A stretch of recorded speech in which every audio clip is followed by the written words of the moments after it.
Attention homies, Olympia artist in the house. So I'm like, this next artist is from Washington. And she's like, no way. And I'm like, way? The goal is to have good old-fashioned hometown radio made by people in Olympia. It's kind of quirky. For people in Olympia. Really quirky.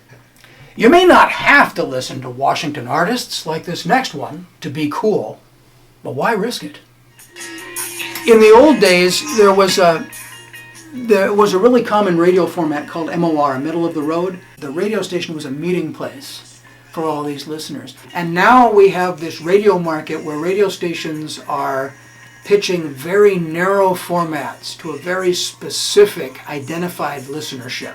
So what Radio Olympia is doing is we've reinvented MOR. We've come up with a format that we think will appeal to a wide cross-section of Olympians that you don't get tired of. You listen to a certain number of songs that you like, then we pitch something that's a little bit different and something that's a little bit different, but ideally not so far out there that you say, what the hell is this, and turn it off. This is Paul Pichet. He's a Canadian artist. The next one will be Tommy Dorsey. Tommy Dorsey, yeah.